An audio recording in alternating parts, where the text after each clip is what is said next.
All right, so this is our large charitable group activity. The agency that we focused on was Recovery on the Inside. My name's Hector Rojas. My name's Olivia Donahue. I'm Kim Hill. My name is Zoe Hutchings. My name is Alyssa Wright. And my name is Emily Mertz. So our first slide talks about group development. Much like interpersonal relationships, task groups go through a series of stages as they begin to come together. These stages are called forming, storming, norming, and performing. Task groups are groups of individuals who are brought together to accomplish a specific action or produce a product. As a group, we wanted to point out our strengths and weaknesses from the start in order to make sure we as a group can get over these barriers and function as a whole and not individuals. By creating a strong group amongst members, we were able to create a reliable list of resources to provide to individuals. And I think it's important to point out that most task groups are very voluntary, and in this class we were basically grouped together. So I think that's an important topic to touch on because we all have our different strengths and different morals and values. So just figuring out that was a huge step in this process. Yeah, because each of us, we have, like you said, we do have all of our different strengths and weaknesses. But I mean, since we were put in this and we weren't doing it by our own choice, it kind of just changes the dynamic a little bit, and it makes it a little bit more awkward at the start, I think, because I know that with you guys, I didn't know you as well, even though I had Kim in my last group, and that was nice, but it just felt like we were pushing it a little bit until we got comfortable, and so I think that was interesting. I think we were really good at communicating our different strengths and difficulties as well. I think we did a really good job at coming together to come up with these resources. So I think that that's kind of what made us a strong task group. Mm-hmm.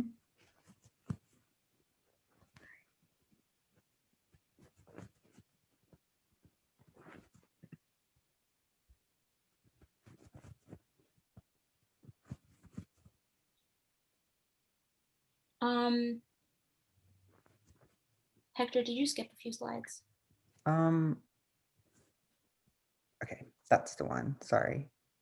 That's the one, right? You're fine. Go back one. Yep, that was the next one. Okay. Okay.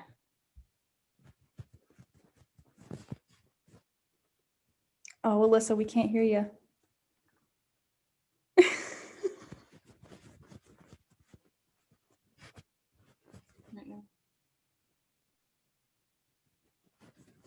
Does anybody know how to edit so that we don't have to keep stopping?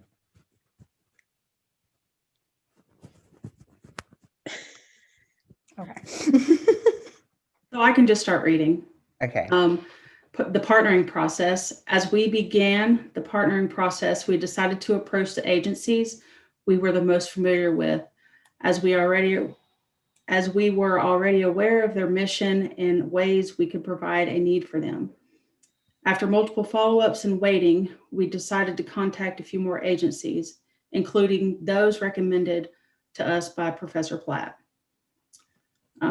One, as a group, we discussed our morals and values as future social workers and what aligns with them. Two, we also discussed whether or not we wanted our help to be long-term or short-term. Three, as a group, we discussed options when choosing an agency. Four, we discussed the barriers that we would possibly face, like communication. And five, finally, we scheduled meetings among ourselves and in the agency and how we would provide the help. Also, focusing on the slide a little bit, I think this helped me get a sense of what a social worker's main task is. Just finding different resources for people and individuals.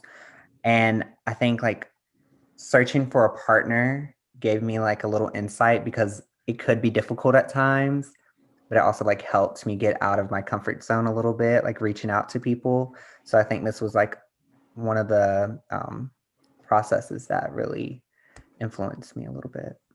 That's very true because as we're going to talk about later, like we definitely face some like difficulty in communication with different organizations. So I think that doing this definitely gave us an early start as to what to kind of expect when we're reaching out to agencies.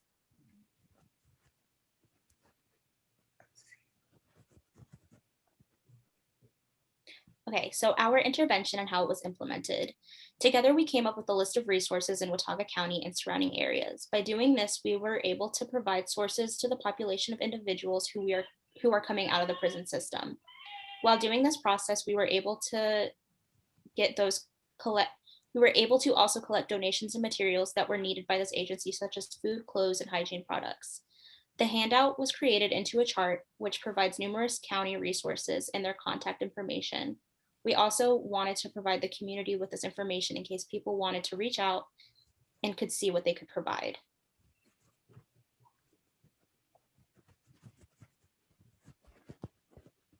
So this is just kind of like what our list of resources look like. We have more than just these 2 resources. But basically the graph shows a breakdown of the resources and how somebody who is interested in communicating with the organization, how they can reach out to them.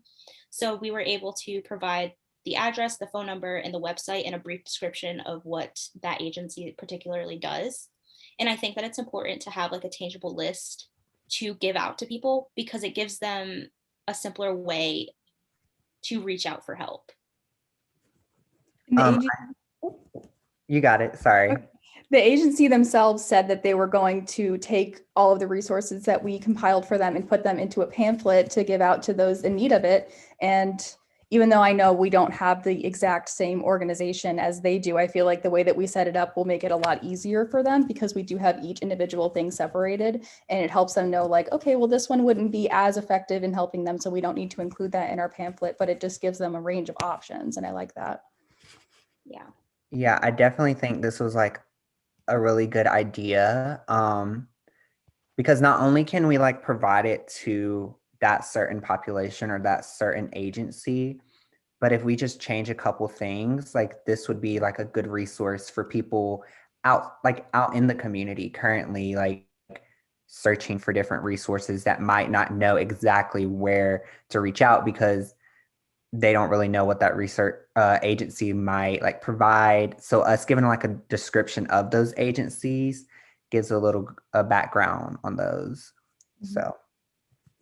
And that was definitely one of the things that the program director wanted was, more specific details about what the agency does, because she said a lot of the people who she works with don't know what DSS does or doesn't know what, the NC Works does. So she thought that it was pretty important to have those details in there.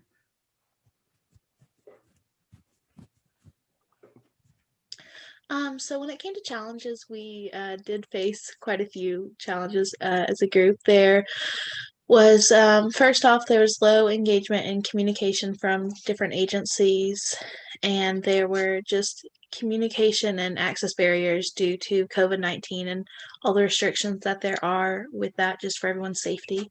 The assignment time frame caused a little bit of issues in certain times, and coordinating schedules has been something that was pretty difficult for us.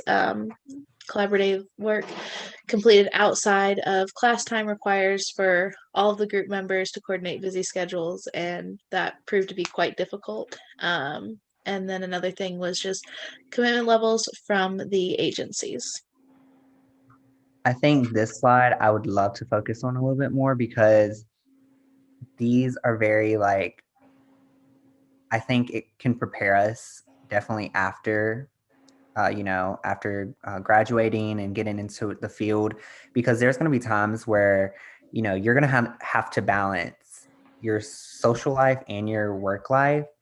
And like, I don't know if like Kim, like if you can give a couple of examples, but I know for me right now, like balancing my last semester before field placement with work on top of that can be such a huge like load, but I have to like, manage it in some way. So And like a big part of being a social worker is what we focus on a lot is self-care. I have not been able to practice as much self-care this semester personally. So I think that that's also a huge thing to keep in mind whenever we're like actually going out into the field and like working as a social worker. You know, we're going to have work, we're going to have life outside of work. And then And that we're involves gonna- literally everything else that there could be. Yeah. Yeah. That's like a huge thing to like keep in mind. Yeah. Yeah, because if we're not taking like full care of ourselves and working on our own self-care, then we're not going to be able to really and truly help like other people and make that impact that we desperately want and need to make. Mhm. And I think that the coordinating schedules issue that we were having, that can really go a long way in saying something about like group work, especially because you want to design a group that is accessible to everybody, but people sometimes have to work so many jobs, they're not going to be able to make it down to a community center for an hour and a half once or twice a week, you know?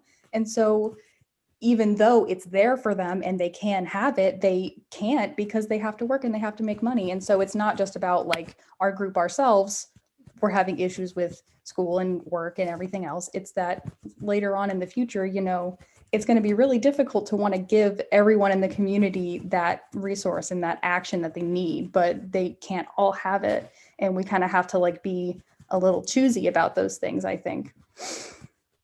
And one thing that I learned, I know for myself, was, you know, my ability to be able to adapt and be flexible, especially with, you know, 5 other people in a group. But I feel like we were able to, you know, adapt and overcome and be able to, you know, achieve working with the agency. Yeah, I definitely agree. I think just like the takeaway for me, honestly, was, you know, just not thinking everything's going to be peaches and cream. Like there are going to be times where you're going to feel burnt out. But if you just sit back and you're like, oh, that's not going to happen, you're just going to set yourself up for failure. And then everything else is just going to crumble down. So I think, you know, the challenges, they were hard, but they also taught all of us as a group, especially like what to do better, you know, next time. Definitely. Okay, and so then the challenges continued. When starting this task group, there were a few challenges that occurred. As a group, we really struggled to find an agency that was already not receiving support. And then once we found the agency, we were able to communicate with them fairly well. However, there was some disconnect towards the end of the process, which made the team assume that there was not that much of communication with on like the agency's side of things. We continued to send communications to our contact within the agency and carried on our work on like the resources for Watauga and the surrounding counties. We were able to completely finish our pamphlet of resources and provide this to the agency within the assigned time, but sadly we were unable to see the complete impact of our intervention. We talked a little bit about this before we actually started our presentation. So I reached out to Oasis and Wine to Water, and this is just kind of an example of the challenge that we've experienced. I reached out to them a month ago, maybe like 3 weeks ago, and I just got an email back last Friday about, you know, setting up like times and like different things for fundraisers. So I think that was like a big like example about a challenge that we've, you know, experienced. And I know that you guys have also experienced, you know, late responses from different agencies as well. Definitely. You know, with the hospitality house, I actually called them and they told me to email. They didn't even provide, you know, take my name or anything. They just told me to email this specific person, which I did. And I've yet to hear anything back. And then I also emailed Quiet Givers several weeks ago and just heard something back yesterday. So yeah, definitely a lot of challenges as far as being able to find a agency that would work with us. Yeah. And when I was first reaching out to those first 3 or 4 agencies, I initially wanted to send emails because I assumed that's how they would have preferred to set up something of that nature, you know? And then whenever we were not hearing anything back. I was giving them calls. They were transferring me around to different people saying, if they don't answer, just leave them a message. They'll get back to you as soon as you can. And then whenever we needed to reach out to even more places, all of you were saying that there were multiple places recommending that you just email and that they didn't want you to call and set up something with somebody like over the phone. And so it's just like, if we're not able to just call and have a conversation for like 10 minutes with somebody about setting something up, even if it's a no, it's just really difficult because it set us back like a couple of weeks on the assignment, you know? But I mean, of course, we were able to find this agency, but they just kind of broke off from us towards the end of it. And their commitment was just kind of like wobbly with us, if you know what I mean. So it's just like. Yeah, because we wanted to do more, but we just couldn't. Yeah. Yeah, I definitely think like, I know a part of it might be like the disconnect between the current agency we're working with. Like there could be some like, you know, I don't know, like moments where we don't hear anything back. But also I think like for me, I just have to realize like the current like state that our community might be in right now, like there's a lot of factors that might play into it, especially like due to COVID. Like I know the first thing we were going to do was going to make like, you know, I know Kim talked about making packages for them. But just finding a space where we were able to do that without breaking any regulations or any restrictions, you know, social distancing, being able to, you know, COVID and everything. So I think that's one thing that I just had to acknowledge and not say like it's all our fault that, you know, we weren't reaching out, you know, as consistent, but I think that played a huge role. So Yeah, definitely. And you know, you got to take those situations not personal. That, you know, they probably are busy doing their own thing, you know, and probably just reliant on the fact that, you know, we're going to produce this product for them, which is fine. But there was definitely some communication breakdown at the end, which I wish wouldn't have happened, but it's okay. Yeah, I think a lot of these agencies are going through like a lot. I mean, they're always going to go through a lot. So I think that them like constantly being busy, I think that definitely was a barrier and like completely understandable as to why they were so busy because like, you know, they're agencies that are constantly working. So yeah.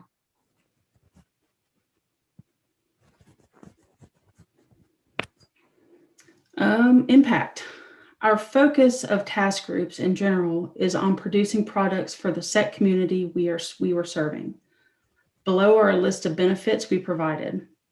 Materials to be used in each of the county's communities, support from the outside community, more awareness to this growing topic, community of need, people in need, resources for those who are in need to be provided with food, clothing, housing, books, and hygiene essentials, a way for others to contact the agency and provide donations and other supplies for the resources. So with this agency, they do a lot of linking those who are in jail with outside resources where they can either pursue recovery or maintain recovery, whether that be with their mental health or with substance use. She provides them a lot of information, does some kind of groups with them, and then gives them these resources and then, you know, sends them on their way. But a lot of the time, like she said, they're not aware of all the resources in the community.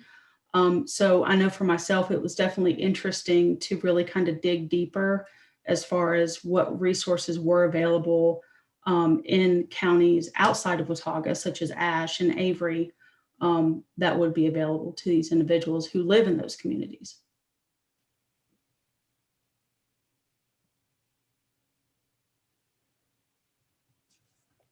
So the learned lessons from our intervention. After implementation, our group has learned many vital ins and outs when it comes to setting up an intervention. In the final stages of our intervention, we came together to discuss everything we each felt we learned. So by having interventions for certain topics, it gives a greater understanding of the issue at hand, what is lacking, and how we can contribute to the growth. So we acknowledge the allotted time. Since our group was not 100% on track with the entire intervention, we were a little behind at the beginning because we were having the issues with the agency and the communication and such. Knowing the agency as a whole and what their whole purpose is, therefore we as a group could provide better services. I know that we talked at length with Kim and with her contact in the agency, and we talked about what they needed, exactly what kind of resources they were looking for, and how they wanted us to, set that up for them, because she did say specifically that she wanted the better descriptions of it because the people that she's serving are not completely aware that, oh, this place will give you this and this place can help you find that, And then understanding the obstacles that could be head of every intervention can help the process. Yes. Okay.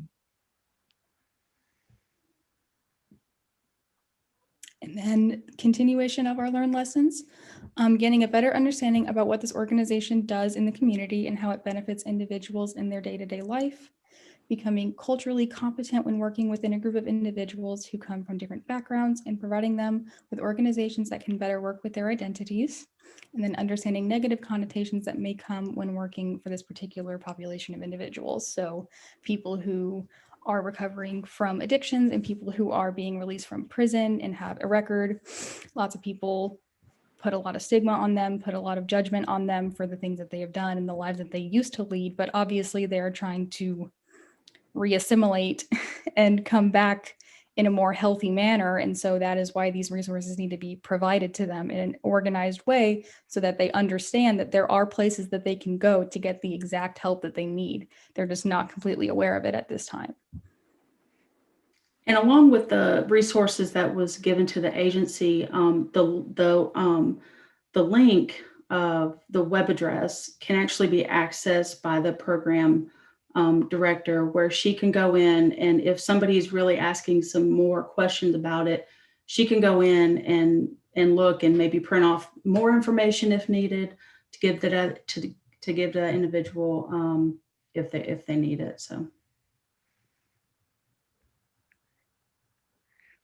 Okay, so towards the end, like we said, we were a little off track when it came to, fully completing the intervention, which we discussed, and we feel like it's perfectly fine. We're still gonna hand over like the resources and stuff like that. However, by the time everything is done and taken care of, we won't be in this course any longer. So we decided to do a statistical study on the resources that we provided. It was okay. I'm going to try to explain this the best way I can that we did.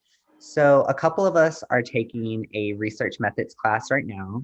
And I know currently in my research methods class, we learned about SPSS, where we can conduct studies, and it gives us, charts and gives us a lot of data. So we basically used data, random data that we thought would correlate to the study or the intervention that we completed. So we looked at, criminal records or past crimes, missed sessions that they may have, gone to during their stay right now. And we also talked about drug use. And basically, this graph is showing the frequency of drug use after their release. And when we look at us giving the intervention to our population or agency that we chose, this graph is kind of showing a decrease in drug use. And we think that's a pretty good, hypothesis that we chose, that we were going to see some improvement in the agency. So basically, when we were conducting the study, we had 100 participants, which gave, a good sample group. It was large enough to, give us a decent amount of data. We focused on their arrests, group sessions, and any of the sessions that they have missed, and the crimes.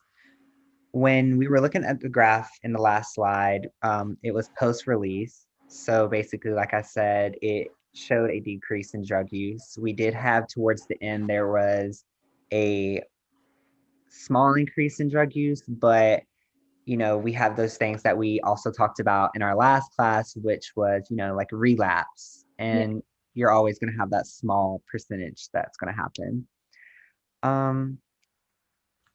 As a task group, we hope that this intervention was helpful, and we hope as a whole that the resources that we gave were, are going to make a huge impact, honestly, on the agency that we partner with. We hope that, Molly, that we reached out to will give us, some more results afterwards, even if we're not in this course. So yeah, that's the end of our, huge charitable group activity. If anybody has anything else to say. I think we worked really good as a task group together. Like, I just want to throw that out there. I think that this was a great way to work together to form a little change in the community. I think that it was really helpful to do. Mhm. Yeah, even though we had a little bit of struggle at the beginning and we were confused and stressed and stuff. I mean, I know we're still a little bit confused and stressed, but I mean, we got it organized. And I think that once everybody just kind of sat down together and we were able to just talk it out for a minute, because it was really hard to get it organized. It was really hard to put it together. But I'm really proud of you guys, and I'm proud of all of us. Yeah, I'm definitely glad that this process showed a lot of Growth. right. And the challenges especially helped me personally, just figure out things that need to be figured out. I hate that COVID literally, I feel like I wish we could do more, honestly do, I was but gonna say, I feel like if we were to do this before COVID, I think that we would be able to be a lot more active, and I think that it would actually be pretty fun to do. I mean, right. it's definitely active, but It probably wouldn't have freaked me out as much. Right. But like Olivia and Zoe said, I feel like we worked really good as a group. Mhm. I feel like we got everything that we needed. Um, I would like to say, Kim, thank you for having that connection, because you were kind of the middleman, our the saving messenger. grace. Yes. So that really helped a lot. So Yes, it definitely did. And props to Hector problem. for being so wonderful with Yes. the fonts and the colors and the beautiful everything, because you're such an Yeah. organizational king. all right, so that's the end of our presentation. You. Thank you.